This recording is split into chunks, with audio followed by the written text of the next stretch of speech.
Jinius in the tech stack.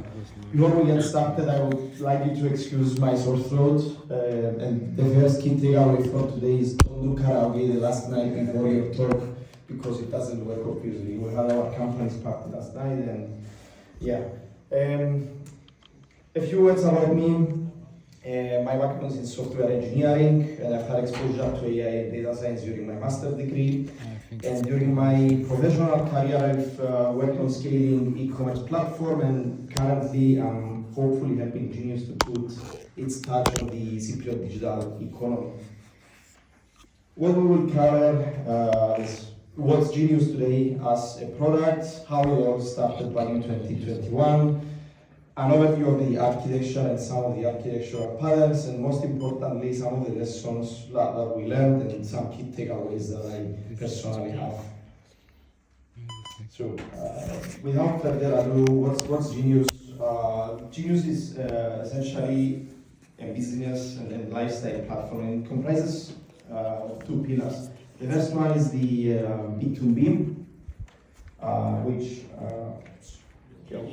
which is an all-in-one platform, essentially aiming to connect entities together and perform several functions in a digital manner. For example, they can exchange invoices, or they can bid on tenders or create tenders. No problema. The next one, which you might be more familiar with, you've heard it in the news or the radio, is the B2C and our Jinius marketplace. And we launched this year. It's still, kind of version 1. We are still maturing, but if you are not familiar with it, please check it out on jinius.com.cy. Today, though, we are going to focus on the Jinius B2B, and that's the greenfield project that we started from scratch, and we use some interesting, let's say, design patterns. So, back in 2021, the bank and the stakeholders, the bank is our parent company, we're a subsidiary of the bank, as Maria hinted before, had this kind of crazy, I should say, idea or ambitious idea of digitalizing the Cypriot economy and building this all-in-one platform. And the vision was clear, but how we were going to get there and what domains to check, like invoice, remittance, payments, tenders, was a bit blurry. So we wanted to explore the various things at the same time. And as with any solution, you've got your requirements engineering phase, and you've got your functional engineering, functional requirements. Like, as a user, I want to be able to create an invoice, and as a user, I want to be able to pay an invoice. And you've got your non-functional requirements as well, which usually refer to scalability, performance, and auditability. I put that one specifically because we are under the bank's regulations, and the regulations of a bank are pretty strong, as you may know.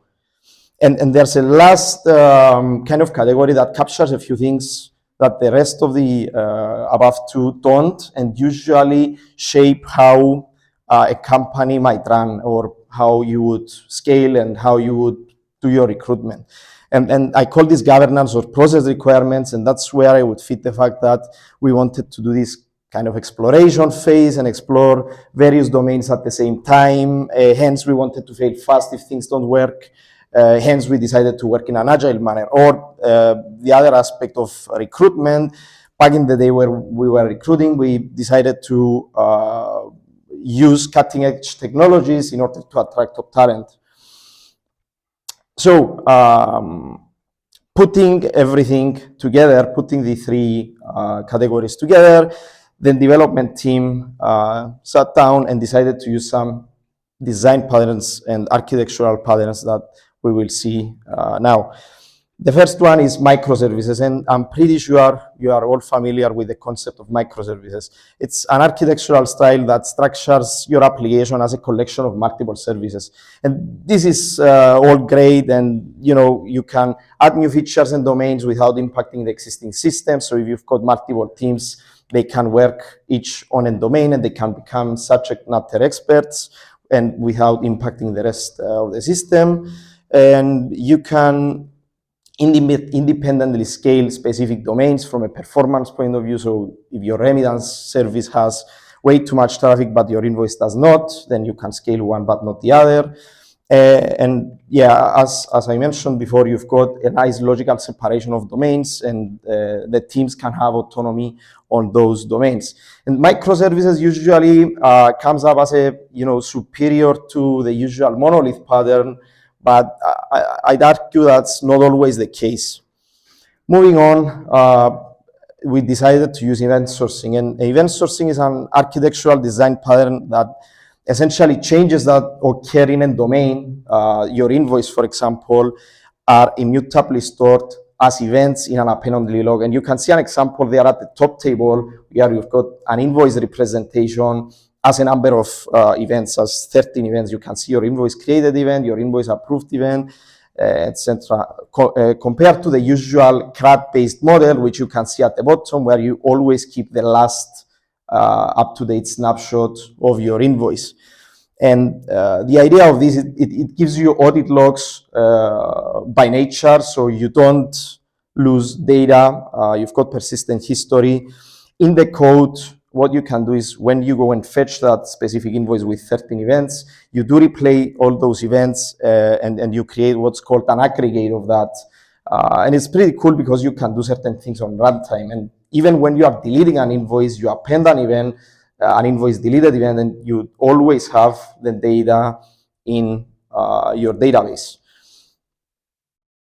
Moving on, we decided to try event sourcing. It ties kind of well with microservices and its asynchronous nature and pub/sub approach allows for real-time responsiveness. Essentially, as you might know, you have a producer of an event, you've got your broker and the consumers. And the idea there is that, it's asynchronous, it kind of decouples further the aspect of microservices, and it has some nice benefits, like if, for example, your invoice service creates an invoice, it can hire an event into a broker like Kafka, and if your email consumes that event, your invoice does not care about that service. So if email is down, it's gonna go up at some point, and it's gonna continue reading from where it left. So you've got nice resilience there, and in terms of fault tolerance, your producer doesn't care about its consumer, and your consumer doesn't care about its producer. Moving on, last but not least, CQRS, Command Query Responsibility Segregation. And what this design pattern essentially tells you is that you can have a different query model in your database versus your write or command model. So in the world of event sourcing, you've got a write model that stores event, but if you've got an invoice UI page, you obviously don't want to show those events. So what do? You've got your write model as an event sourced database, and you've got a read model in any sort of technology you want, and you can have your latest snapshot there as a single row, as a relational database essentially. And you can scale the two independently because they are not coupled. So if you are heavy on reads or heavy on writes, you can do so. And in some scenarios, you can use different technologies. So you can use one technology for your write model, or you can use a different technology for your read model. And this is the overview of the design patterns that we are utilizing. And these design patterns go very well together, and it's usually a matter of, if you search for event sourcing, you might see CQRS next to it. It's like, a Cypriot case of pizza and ketchup next to it. Sorry if there are any Italians. So this kind of nice hype design patterns go very well together. Moving on, we've got our architectural approach, and then we are trying to decide, okay, how are we going to implement the above mentioned architectural and design patterns? And we decided to go with .NET and C# because of the personnel experience, more or less, but most importantly, there's a library called Marten, the second bullet point there, which what it does, it gives you a fully fledged event store in a Postgres database. So it takes a Postgres database and it gives you a nice interface, and you can enqueue and apply and read events in an event source matter. And we'll see an example later on. And NPG-SQL entity framework for your read model. So we use, again, Postgres, but in a more relational approach. So we've got a projection or a materialized view in our read model. And we've got Postgres for both read and write. We've got Kafka as our message broker for the event-driven aspect, and we've got a React UI as well. So if we put everything together, this is how our architecture looks like.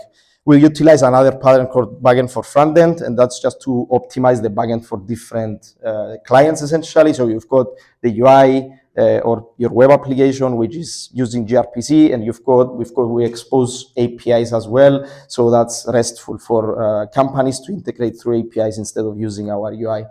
Moving on to the second layer, you can see a number of microservices, and as mentioned before, each one talks to a read database, which is Postgres, and the write database, which again is Postgres. And each service also publishes events in a Kafka topic and also consumes from itself. Or like the invoice example here, if you want to combine data from two domains, you might, if you want to combine, for example, data from invoice and user, you might consume the user data in invoice to do so. So just to give you like a more visual example of how the whole pattern works, if we are looking at a create invoice command or create invoice request, this is like a simplified version without the orchestrators in the middle, your handler is probably gonna look something like that. So you are gonna instantiate this notion of an invoice aggregate or a new invoice. You are gonna enqueue and append your invoice created event into the aggregate, and then you will write that in the write repository and publish an invoice created event into Kafka. And what your write model is gonna look like is essentially like this. It's gonna have a single event, invoice created event. And then if we try to update that, like perform a status update that approve the invoice, this is gonna look something like that. So you will use the Marten library using a repository pattern. You would find that aggregate in the database. Behind the scenes, all those events are gonna be replayed. A single aggregate is gonna be created, and then what you can do, you can enqueue and apply your invoice approved event and update the database, followed by a Kafka message event in the invoice topic. And your database is gonna look something like that. And you get the idea of how we are building the write model. And you might ask, okay, what about the read model? Like, how do you update the read model? Why is that not in the command handler? And you don't do that in the command handler for a couple of reasons. Because if you add both the write and the read in there, you are tightly coupling the two. You have scalability limitations because you are performing a change to the read, a change to the write. You've got transaction complexity to worry about, like what if the write operation works and the read doesn't? So it kind of goes against the principles of CQRS. So instead you use the events in the Kafka and the event listeners, and on the top you've got your invoice created message event listener. So you listen to that event, you transform it into an invoice entity in the database, and you store it in your read model. And then on the second example, you find the ID of the invoice that you are trying to update, and then you are performing an update on that row in the database. So what I hinted there is I tried to give you like a breadth of the design patterns that we had, the ambition that we had when we were designing those and when we were like looking forward to scale. And I'd like to share some lessons that we learned as we went from 5 to 10 to 20 to 40 microservices, while our resources kind of stayed the same. And the first one is eventual consistency and CQRS. Although the two are not directly related, you can have eventual consistencies in other cases. What you have, if you have a write model which is updated using an event, is eventual consistency. So the two at some point, at some fraction of time until you listen to an event, might be outdated. And the problem there, or the challenge there, is that you have to design your system to handle it. And in most cases, it's okay. You design a system to work in that way. But what happens, for example, if you want to query immediately after a write and you want to use your read model, because if you go through all the events and aggregate them, it's going to be time consuming. In this case, we decided to go against eventual consistency essentially and use inline Marten projections. Projections are a feature that the Marten library provides, which essentially, as soon as you update your write model, a projected view of that aggregate is written in a database so that you can access it. Moving on, universal event sourcing. And when we heard about event sourcing, we're like, okay, we can apply this principle in every single microservice that we implement. And that turned out to be problematic because when we scaled, we learned that this comes up with a lot of burden. So as some of the people that are contributing to event sourcing libraries say, event sourcing is not a black or white thing. It shouldn't be a system-wide thing. It should be considered at the module level. It maybe makes sense to have your invoice in an event source manner, but probably your notification service or your SMS service is more of a binary, the notification has been sent or not. So what we've done, we retreated and we decided to use event sourcing only on certain domains. Optimistic locking, again, not a problem specific to the event sourcing library, but a problem when you are dealing with multiple threads or multiple processes trying to update a database at the same time. And depending on your application, you can go pessimistic or optimistic depending on how many clashes you are expecting. So optimistic locking, it shouldn't happen very often because we don't expect people to change the same aggregate very often, but it happens when two operations are happening at the same time. So two people try to pay the same invoice at the same time. And again, there are various ways to solve that. And one is just to use the retry mechanism on some of our command and query handlers and some message event listeners. But the problem there is that imagine having an endpoint that initiates a payment to a third-party provider and then performs a write on your aggregate. The problem there is that if the write fails and you try to retry the endpoint, you will call the payment endpoint twice, so you would essentially initiate two payments. So it's not as easy as a blanket mechanism. Lesson number 4, multiple domain data aggregation, and that's something that you will have to deal with if you've got truly domain-driven microservices. And I hinted before that you might want to combine the data of invoice and user in order to show a nice table or in order to filter the invoices by username. So in that case, you've got, again, various options. If you've got an orchestrator behind them, you can say, okay, I can fetch all the invoices, all the user data in my orchestrator, and I can combine the two data. The problem there is scalability. If you've got bounded data, like, a couple of thousands of invoices, that's okay. But as soon as you start scaling, that becomes problematic, and your orchestrator that's serving all the other requests is going to have to handle that as well. So the solution that we use there, that's not free, it requires resources and maintenance, is to cache user data in the invoice service. So the user service throws or publishes a Kafka message event user created.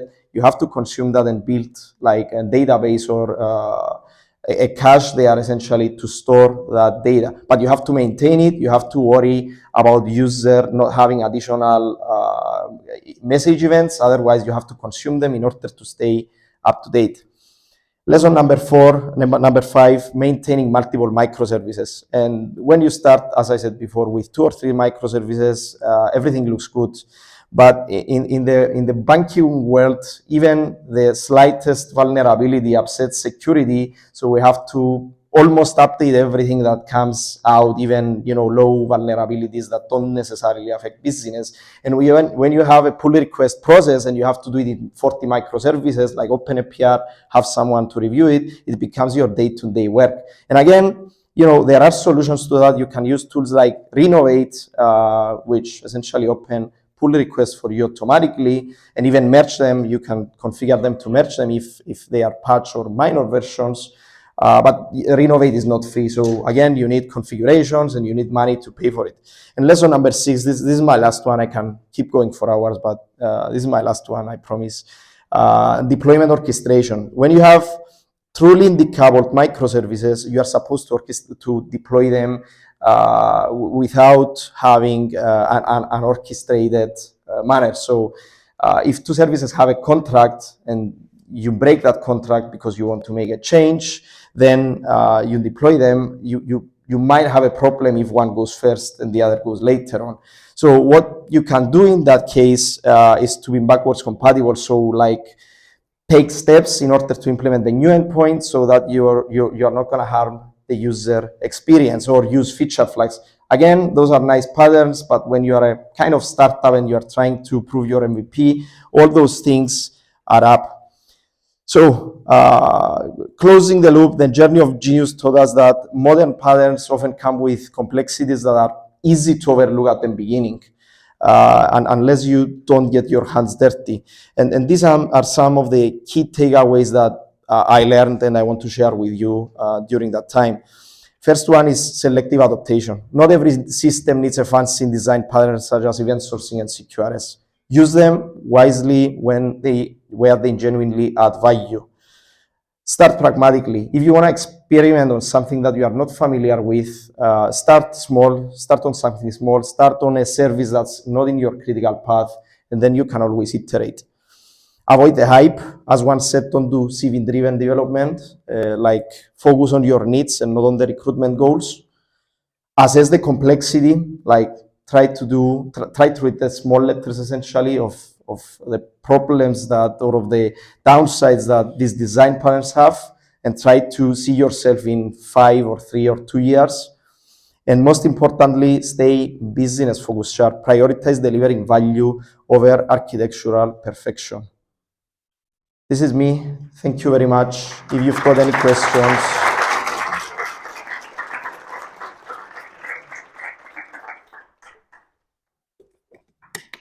We do have questions. Thank you for the presentation. You built a scalable architecture, but I'm interested, what were your non-functional requirements in the beginning when you started? So, non-functional requirements. Actually, we didn't have much. We had to kind of work with the bank and identify what we had. But I think the main problem there is not the non-functional requirements. So we built a super scalable platform for a bounded amount of legal entities in Cyprus. So we've got a few hundred, a few thousand entities in Cyprus, and we built a very scalable platform which we might not utilize to the full extent. So that's kind of the answer there as to why we went with that. And I hinted before that maybe the issue there, or the highlight there, is that we wanted to attract talent, so we decided to go that way.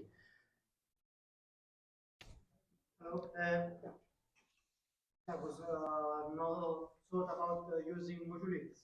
I mean, it's something new as well that can attract talents, and it's kind of a difference in microservices. It's not done right, failing. To be honest, I wasn't part of the company back in the day, but I saw the trend, how it kind of evolved. So, in my honest opinion, if I was to go back, I would change a couple of things, and we had multiple things to prove. Technology wasn't an issue, right? We wanted to prove that we can do invoicing and it's gonna work for the companies in Cyprus. We wanted to prove that we are gonna do tenders better than e-procurement in government. So technology wasn't an issue in the first place, I should say.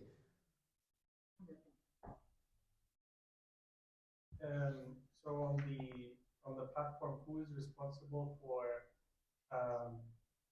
saying if something is in stock or not? Is it your service or is it the seller? If it's what, sorry? If the seller has something on the website that is out of stock, for example, how would you know if it's in stock or not? I think you are talking about the B2C marketplace, which is not what we covered here. No, it does not. They are kind of two pillars, and B2B is more of a greenfield project, as I said, whereas B2C is built on existing technologies like Salesforce and Miracle. So yeah, we can cover that maybe in another time. Right, thanks for the quick question. Like, I'm interested to find out. I can totally see the benefits of having a bank as your backing, but like maybe the downside is, like, I was just more curious about that. Like, do you feel like it slowed you down in any way, like because they have to follow some regulations? I think you are getting to our problem. Hopefully there's no one from the bank here, otherwise we are going to get fired. So the nice thing about the bank is that in essence, you have unlimited money, right? You don't care about funding. And that's a problem, right? At the beginning, they said, okay, we are going to shoot this project and it's going to work, right? We are projecting that people are going to adopt the B2B, the B2C, and things are going to work, and you are going to scale, and you'll have the resources that you need to work on these patterns. But things in the Cypriot economy and shifting people's mindset is not something that you can easily predict. So it didn't work, obviously, the way they were expecting to. In B2B, we've got about 2,000 legal entities registered, so it's okay. But yeah, the bank, the regulations, and the fact that we are a subsidiary and we can't just do whatever we want because of bank's reputation. So if Jinius fails, then obviously the bank is gonna be in the news. It's a good from the fact that we've got the funding and we don't worry it's gonna end. But on the other side, yes, it's slowing us down. Is the short answer. We have a Lamborghini and we have it in the truck. That's the analogy that we usually give to each other. Or you? I saw it in one of your slides. You are writing to the database and then sending an event to Kafka. Yes. This is how it works in reality. Yes. And the reason is so that you update your write model. So you update your source of truth. Your command handler is supposed to take care of that, and it completes with that. And then you've got your Kafka as a persistent kind of store there, so that you can update your read model. So you listen to your own events. You have an event listener. You take that event and you update your projection. And what this allows you to do, the good side. The bad side is maintenance. The good side is that you can ditch your read model completely at any point you want. You can do it from beginning at that topic, and you can rebuild your read model at any time. My question is how do you deal with delivering guarantee? Because you are writing to the database, then you are sending an event. This is not transactional, so you can lose events. Essentially, the Martin SDK or the interface there allows you to enqueue an event and save without, save your event without storing that into the database. So you can do certain things there, but you might be right. I have that issue in a lot of event sourcing architecture that I work. What do you do? Tell us the solution. You get the event from the database, so you write it. Mm-hmm. The database persisted that it's gonna send it, so you have at least one delivery guarantee. Okay. So it's the database that sends the event and not Okay, fair enough. Pull outbox pattern basically this one. And we are aware of it, and we are about to introduce it. Nice one, George.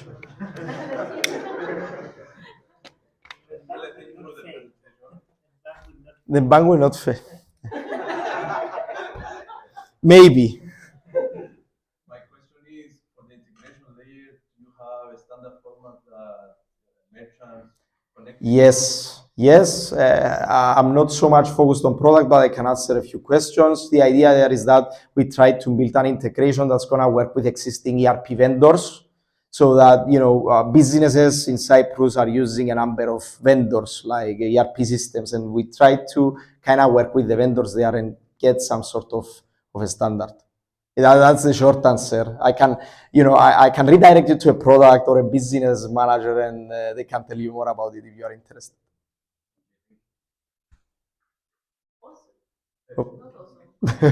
One more question, Maria. So your right model is straightforward. About the read model, how do you keep it? You haven't mentioned how you say you have to update it, but how do you update it? How do you maintain it so that somebody can query, let's say, get all the invoices that are approved?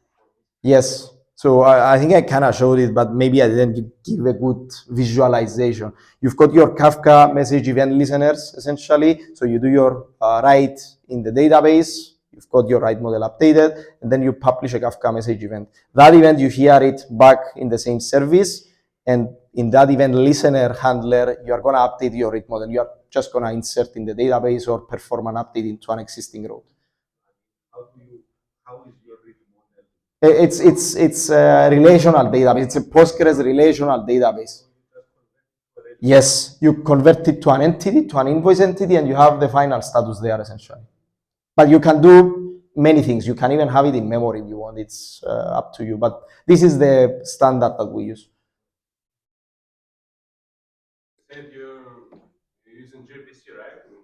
Yes. How do you define contracts? Involve gRPC discover?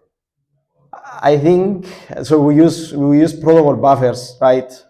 And it's gonna be a long discussion, but we store them in separate, let's say, repositories. So the invoice service is gonna have an invoice client that's gonna have those protobuf files there, and you're gonna have your invoice model and certain things there.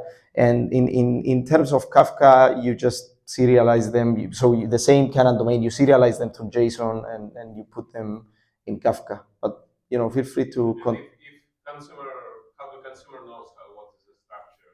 It's gonna consume the same invoice client package, and it's gonna be able to deserialize based on that. There is clients generated for each service. So your consumer is Java, there is a Java client, and they are all driven from the same repo.